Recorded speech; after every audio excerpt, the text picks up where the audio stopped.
geus teu kudu ngomong-ngomong ya aing jago mantek praktekeun ku sia tampiling sia ku aing teu kudu ngomong-ngomong aing jago nahu bongkar ku sia masalahna kitu bae sih ulah sok aju ngaiklankeun sorangan aing hebat atuh buktikeun bae heulangan tak kos kitu tah ulah sok dipromosikeun ilmu mah hayu bae caritakeun bongkar ge kanyawan jaheuh hatakarak datang ka falaula Ilja'ahum ba'suna tadarru geus sajam leuwih encan datang ka anggeus ieu teh geus datang ka anggeus tadi pan 2 piring geus kekilitrikan deui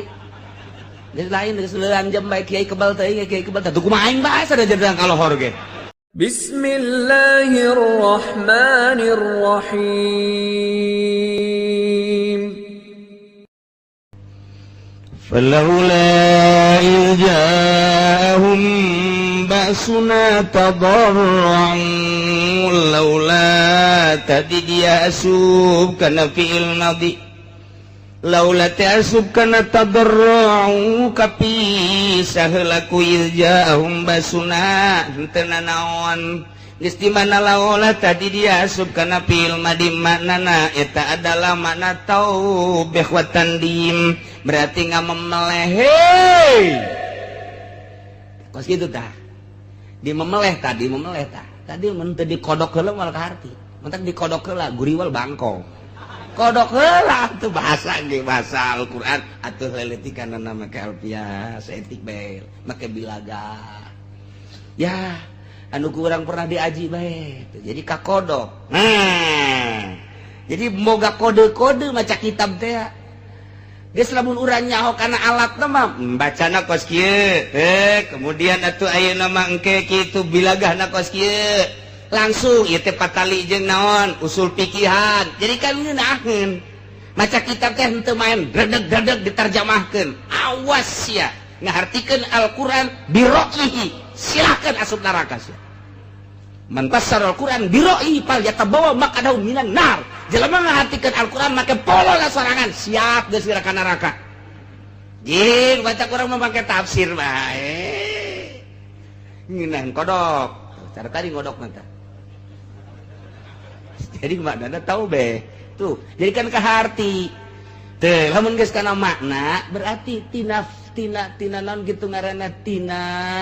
nahu panahu mah ngan sakadar maca geus lamun aya makna taubeh berarti eta teh maani geus 2 tah ilmu di ngarangkep tuh lu mantak lamun ngajina kakarak 5 tahun can bisa Mas Antren di mana di anu geus sabaraha tahun 10 tahun kaling ge masak can ngerak masak teu ngerak sakieu meureun ukuran caina teh teu bongkar masalah mah can bisa 10 tahun mah mantak pernah aya murid abah di dieu almarhum murid abah pinter jasa santri ajun dek balik dek non gitu ngaranna muka pasantren ulah waka cak abah teh ulah waka sia minimal 15 tahun bae cak abah mah henteu lah cenah kula mah kuarin dek ieu beja lantaran kawin jeung anak kiai ulah waka eta lamun cara bibit can kolot mun cara bibit can kolot bibit ngora atuh moal kuat ge dina buahanna rentul potong tuh nu mentek cek abah ulah waka tapi jangan maksa tuh abah mah ngadoakeun bae cek abah mah ulah waka lanan tahan bae dek di dieu teh dek di mana ngolotkeun ilmu 15 tahun bae cek abah teh tah pinter jasa keur ulah ge ngajami lah dinya moal dibejakeun ngaranna hirup keneh soalna jelemana hirup keneh ngan ku ari geus muzab-zabun teh pamarentah lain kiai lain ustad lain calo lain tapi pinter jasa gula ngaji amil pernah dinyana ngaji Bandungan di dia pinter bahkan titah nasrib di dia ku abah almarhum baheula pagahan budak baheula mah kos kitu tah nasrib eta 10 tahun di dia cak abah ulah wakal 15 baheula sia ngora keneh sia ilmuna maksudna ngora kena kolot maksa kawin jeung kiai terus nyen pondok ulah rame sakedeung tek eueuh aju ceramah ke tek aju teu aju ka belah dieuna kitu jadi calo aju gede hutang meureun atuh gua ada kos kitu keur zaman aya abah keneh ge geus kos kitu cak abah ge keur ieu ngaji heula eta aya kos kituan tah ilmu Allah teh ai can kolot ngora mentak loba santri nu geus karolot eta ngolotkeun ilmu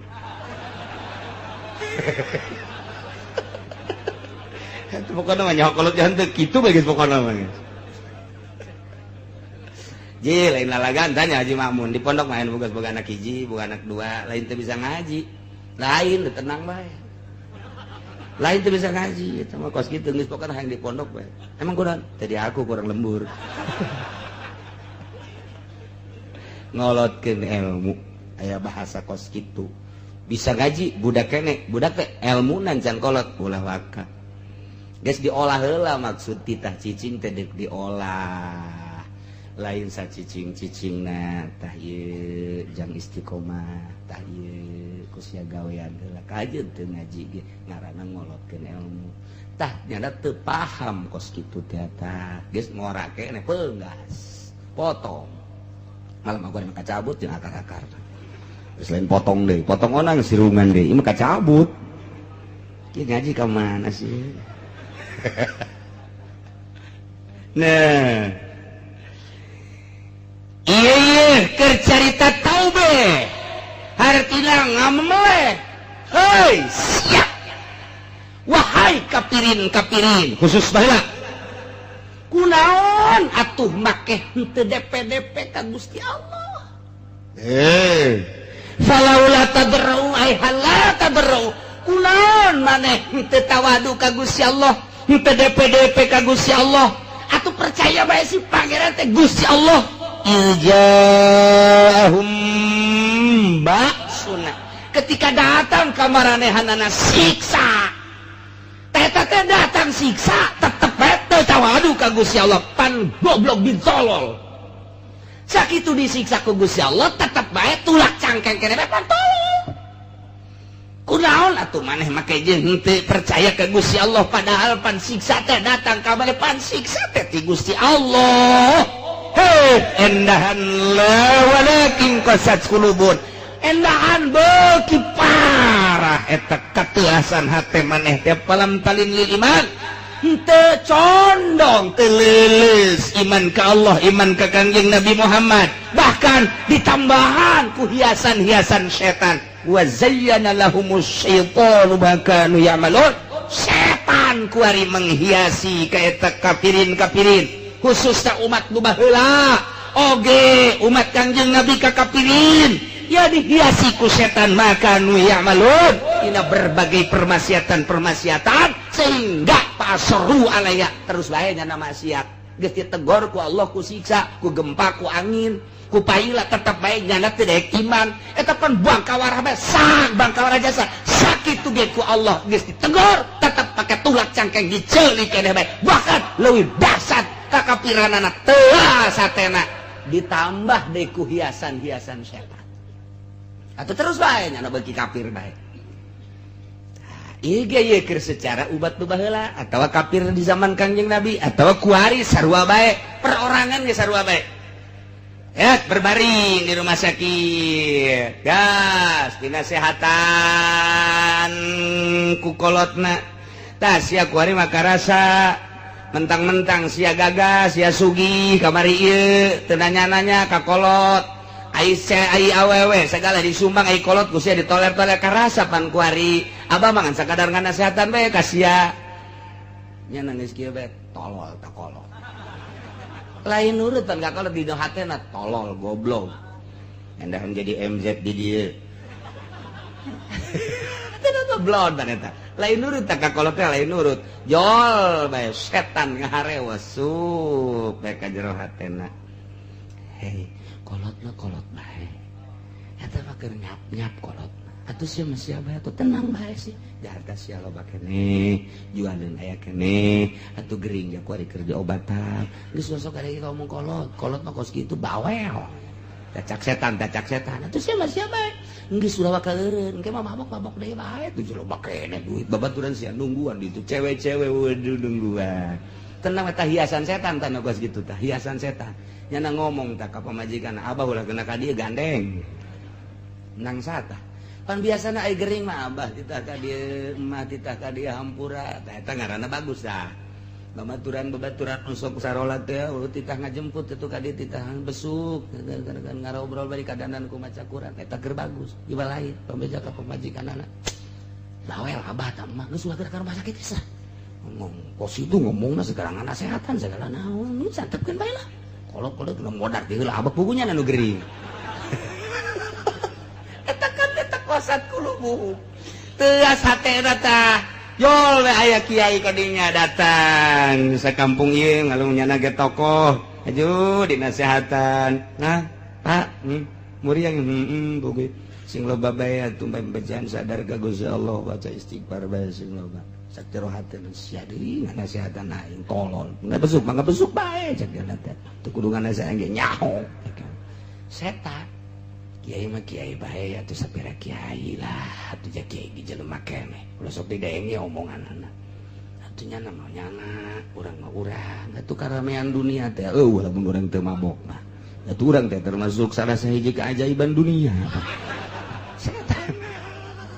anu ngaramekeun dunia ji atuh tenang bae kamari ieu aya 3 keajaiban dunia nomor kahiji di Amerika di kitu nomor kadua Borobudur nomor katilu di Australia kaopat teh sia cak setan teh sia teh termasuk keajaiban dunia mabokna kuat sia mah babaturan sia lamun sia keur mabok teh waduh mujina luar biasa sia mah marah telehna kuat jasa geus hebat cak setan teh geus dibaturan ku aing nya geus ulah kena ka dia abek teh kiai nu sok ngalayan sia teh gandeng sia kos kitu bebeja ke pemajikan kiai ulah kena ka ieu bangkalar wa zayyana lahum syaitan ketika urang teh bae judi begitu judi eleh setan kumaha kakarak motor hiji batur mah mobil atuh cenah naon judi kakarak leungit depan sen motor mio batur mah mobil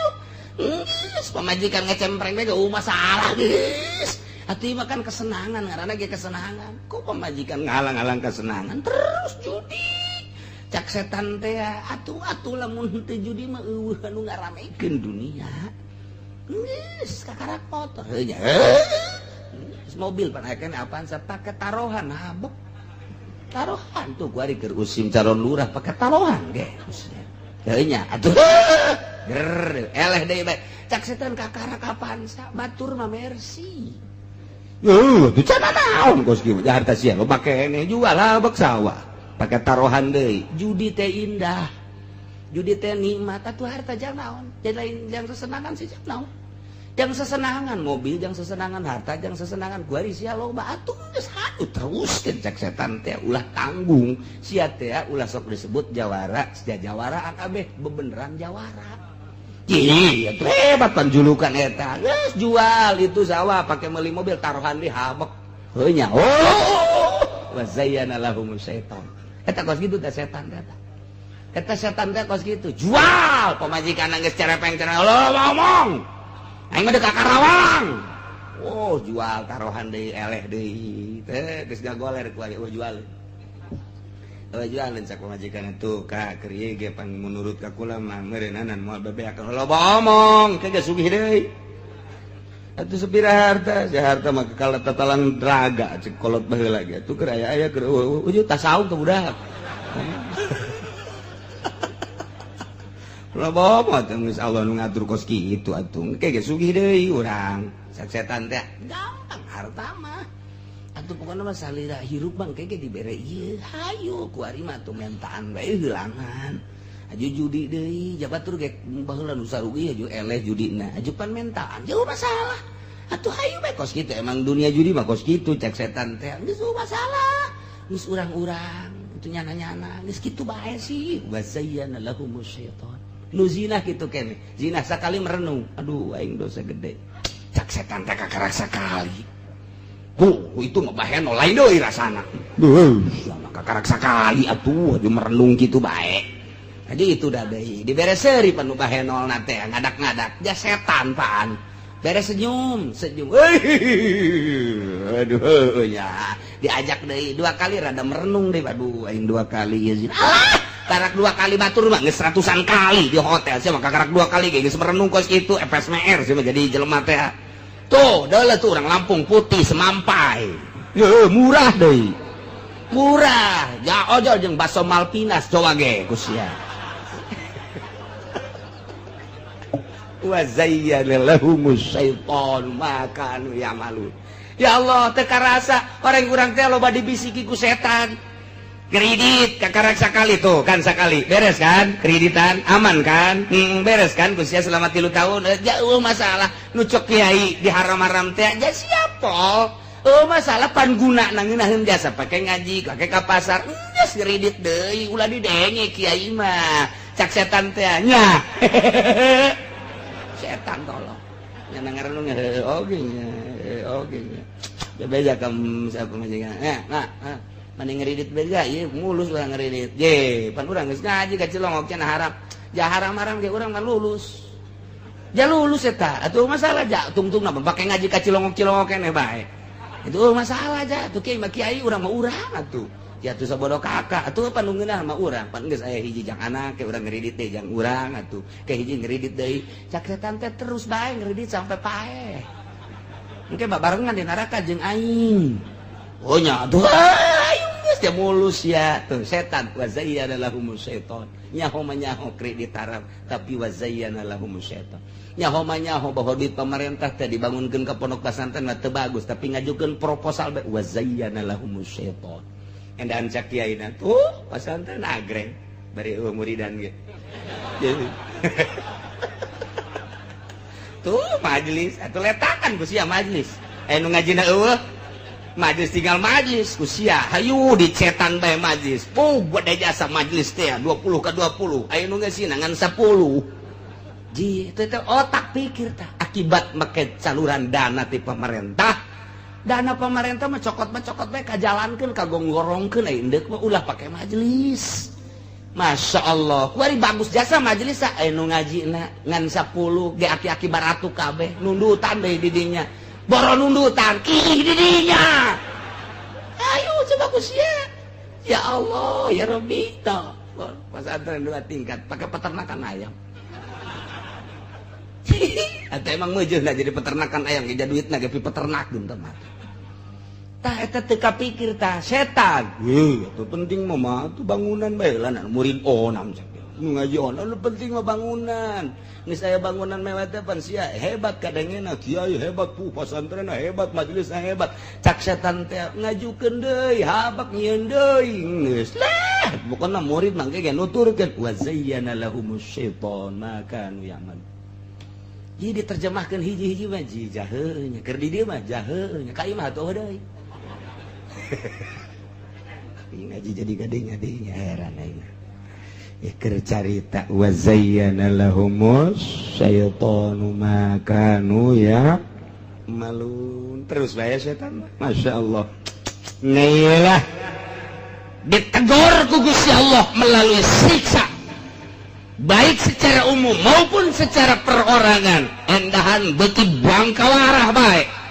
walakin qasat qulubuhum endahan buah telas hatena bahkan terus mengikuti hiasan-hiasan bisikan-bisikan syaitan eta kakarat tadi make nahu dicampur ku maani lamun urang make usul fikih saeutik artina make usul fikih teh kieu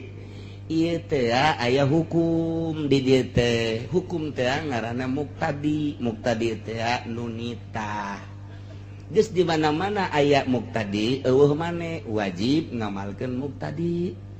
wajib teh ngamalkeun muqtadi urang mukallaf kemudian sehat jol waktu salat muqtadi ngaranna teh wajib ngalaksanakeun salat parentah muqtadi teh begitu dek salat jol bae mane ngaranna kudimal mane idza tamal muqtadi wal mane kudimal mane ulah salat lantaran aya mane satungtung eueuh mane wajib bae ngalaksanakeun salat mun teu salat disiksa ku Gusti Allah urang diondang kitu hajatan tita hadir muqtade ngaranna satungtung urang teh imkan ka ditu sehat boga duit jeung lain sebagainya begitu datang ka waktuna poe Sabtu hajatan muqtade datang wajib urang datang ka ditu satungtung teu aya mane barang didenge-denge di dituna aya organ tunggal mane ngaranna izal tamal muqtade wal mane kudimal mane ulah ka ditu atuh ulah kieu sakalian lah bayar organ tunggal eta pan bloon takos kitu tah sakalian cenah aya orkes di Jakarta bejana maya ting-ting disakaliankeun. Tah eta bahaya. Muktade jeung mane. Muktade terus bae. Teh ieu ge aya baksu ngaranna muktade tanpa mane di mana aya muktade berarti di dia teh wajib ngamalkeun tadarru lantaran mane asup takabab usul fikih ieu keur carita lamun di usul fikih geus wajib DP-DP ka Allah lantaran aya nu nitah DP-DP-na nurut atuh ka Allah naon lantaran aya baksu siksa siksa teh sebagai muktade ngajak kana nurut ka Gusti Allah iman atuh sia ka Gusti Allah ja eta teh siksa teh lain buatan manusia lain buatan makhluk eta teh panegor ti Gusti Allah pah muktade na aya kunaon teu iman tak eta ketika aya panita kemudian teu dilaksanakeun nah siksa Allah bakal turun deui sing hade tah pos kitu urang dititah salat eueuh mane naon teu salat awas ya mun teu di dunia disiksa di akhirat disiksa. Iya ge iman atuh sia lantaran geus ditegur ku Gusti Allah aya muktade teh tanpa aya mane kemudian terus bae manehanana ieu kafir ieu bangkawara awas mun teu di dunia disiksa di akhirat mah geus jelas. Masya Allah talamun urang kos kitu tadina hukum-hukum teh ieu muktade ieu mane ketika aya muktade dideuleuh heula mane eueuh ieu mah atuh wajib ieu malul muktade geus wajib iman ka Gusti Allah wajib pasrahkeun ka Gusti Allah wajib DP-DP ka Gusti Allah ketika orang ditegur jol aya gempa ulah bae sabasa kali ngomong ieu kejadian alam haram sia ngomong kejadian alam profesor tinggal profesor teu ngaji Quran nyana tah nu acak rada panjang ge ieu loba pembahasan kejadian alam ani manyun-manyun itu menang tah aya mentara aya muktade wajib tadarru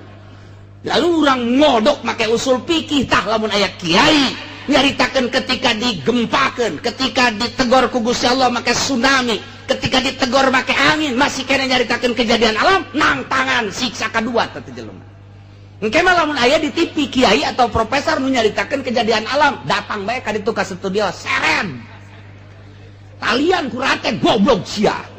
ye sia teh ngundang-undang siksa deh di talian siapa aing goblok sia kudu kumaha tuh pasrahkeun ka Gusti Allah cara Gus Dur teh kurang kumaha ahli pikirna ketika aya dek muktade nyana make ieu tah udah kejadian bukan kejadian alam siksa dari Allah pasrahkan kepada Allah titik nyaritakeun kejadian alam eta make bau sungut tah makos kitu profesor tinggal profesor eta ngaji Al-Qur'an makos kitu kodok kurang tuh cekel guriwal bangkok encan dimantekan disimpulkan make mantek tadi ge geus ngan dikodiahkeun jadi engke ngaranna qaidah ngaranna tuh jadi ti mimiti nahu dihijikeun jeung bilagah maneh dicokot make hukum ukul fikih timbullah muktade eueuh mane jadilah ke kesimpulan qaidah kuliah mantek ngaranna geus teu kudu ngomong-ngomong ya aing jago mantek praktekeun ku sia tampiling sia ku aing teu kudu ngomong-ngomong aing jago nahu bongkar ku sia masalahna kitu bae sih ulah sok aju ngaiklankeun sorangan aing hebat atuh buktikeun bae heulanan takos kitu tah ulah sok dipromosikeun ilmu mah hayu bae caritakeun bongkar ge ka nyaon jaheuh hatakarak datang ka falaula irja'ahum ba'suna tadarru geus sajam leuwih encan datang ka anggeus ieu teh geus datang ka anggeus tadi pan 2 piring geus kekilitrikan deui geus lain geus leuan jam bae kiai kebal teh kiai kebal teh kumaha aing bae sada jadang kalohor ge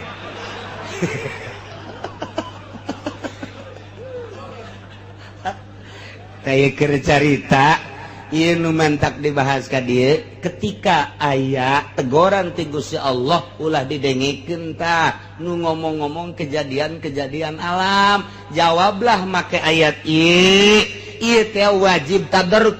teh hartina DP langsung ka Gusti Allah keun bae sebab saha atuh anu ngitung make teknis eta gempa, saha anu ngitung angin, saha anu ngitung paila. Oh hitung-hitungan anak berarti cak Allah mah aing atuh tadarus ya ka aing ulah make kejadian-kejadian alam, awas ya diturunkeun deui sia ku aing.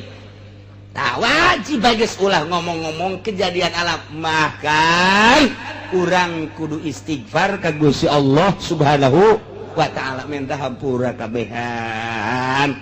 dipimpin ku kiai supaya istighfar nasional, tobat nasional. Di mana? Di Senayan. Kiai nu mimpina Kiai Golkar, dibayar ku presiden, tambah siksa sia, tambah siksa kajen ku kumaha ge. Tobat pak kudu ikhlas, ulah main bayar-bayaran kos gitu.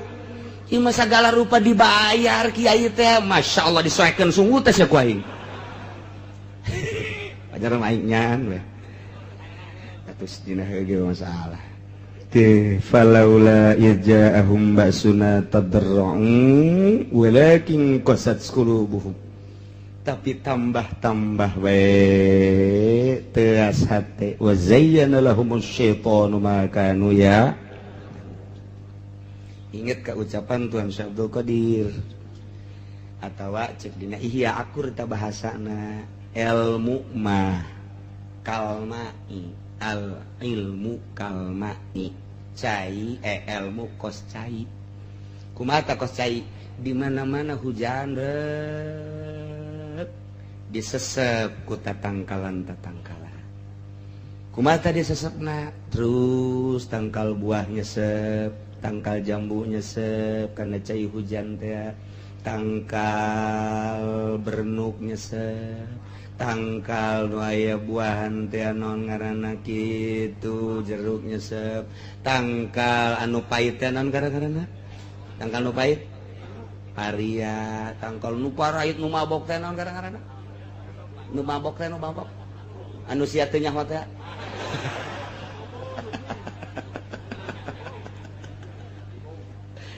Nyesep kabeh tuh siga deui ilmu teh kos gitu, ilmu teh kos gitu guys. Kuari disesep hujan sekaligus ilmu teh bret murni hujan bagus hujan. Kuari disesep ku tatangkalan, ketika disesep ku tatangkalan buahna buah darmayu jadi amis, buahna buah harum manis jadi amis, buahna pokok kiong leuwih amis, disesep ke jeruk seungit, disesep cai eta teh kitu ku kalapa jadi amis bagus. Kuari disesep ku paria, disesep ku pari hujan mah eta-eta keneh jadi pahit. Kuari disesep deui ku nu leuwih pahit,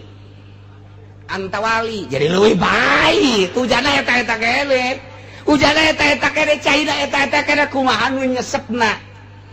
Maksudnya kumaha eta? Cak Tuan Syekh Abdul Qadir atawa cak Imam Ghazali, ketika ilmu turun tek disesep kudu handap asor, tambah asor, tambah manis jelema teh, tambah ilmu, tambah indah, tambah nikmat, tambah ilmu. Ketika diterima ku jelema nu bakawa takabur, tambah takabur, tambah takabur. Iya urang ngadanyakeun ngeunaheun sote lantaran urangna boga tawadu ngeunaheun. Coba didanyakeun ku nu kiai nu ngalawan ka kula bae heulananan nu teu akur jeung kula, nyana ngadanyakeun mah ngadanyakeun di kajawan sial tak kiai, goblok tak kiai, tolol, padahal nyana ngadanyakeun di mobil. Tanyawan ku aing ngadanyakeun nyana di mobil, ieu kuari di radio ieu. Oh masalah sih, kege balik sorangan nyana. Beneran kudu lain lalagan ngadanyakeun nyana di mobil, gregeteun ka aing nyana. Kiai eta kiai mung kadelan beungeut. Ya tuh masalah. Gereget calo. Deuh aya tuh di ditu tuh, di deket kali. Beneran aing lain lalagan. Ge, emang teu kadeuleun ku aing. Sakieu teh sueuh bohong, tambah takabur. Eta kakaraku kiai anu anti, anu ekstrim, anu pesimis. Eta teh ngadengekeun mah ngadengekeun ngan ngajebian. Urang nu ngadengekeun penuh dengan hati nurani, tawadu, tambah ilmu, tambah nikmat, tambah ngeunaheun pengalaman urang jeung wawasan urang. Dengekeun ku nu takabur, anu tadina ngalawan, anu anti, nyana geus kajibian sia ditelu siapa ieu. Cak nyana mun didengekeun ku nu munafik bisa gedengen eta, geus leuwih kieu bae. Kiai nu tadi mah ngan peureup dong, munafik mah gampang. Munafik mah gampang. Kadengean ku kafir, urang nyaritakeun gitu. Ye, di bom atom sia ku aing.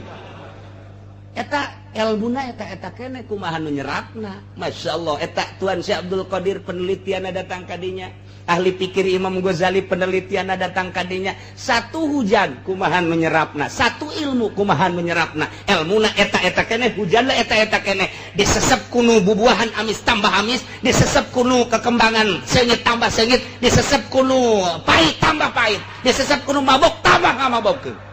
Masyaallah kaharti jasa.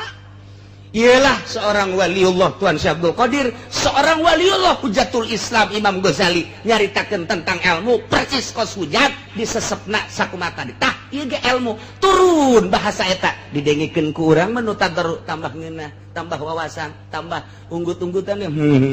datang ka nunduta. Didengikeun kudu itu Bangkawarah tuh malah embung teh hayang aing mah padahal banyak lagi osok ngadengikeun tah aya nu mawa rekamanana. Embung ai datang maka dia teh ajang ngamusuhan tapi nyana butuh ka ilmuna paneta naon eta nu geus kitu tuh emang eueuh aya masalah sih kula masalah ieu keur carita doang emang kitu dicaritakeun teu dicaritakeun ge ieu mah kitu ieu mah keur nyurah pan abeh ka harti ieu mah keur nyurah tanpa aya intrik naon jeung unsurna nanti mah keur carita ayat ieu teh kos kitu tah ieu mah keur carita kadenge ieu mah kudu ekstrim tambah ekstrim kadenge kudu inkar tambah inkar kadenge nu belueun ka kula tambah belu tadi mah kakarak hiji belu dong mah belu anu resep katanya resep tambah resep atau kitu bae eta mah ieu mah lain omongan kula omongan Tuan Syekh Abdul Qadir ngajelaskeun omongan Hujatul Islam Imam Ghazali seperti kitu kakarak saayat budak pala manasu wallahu alam.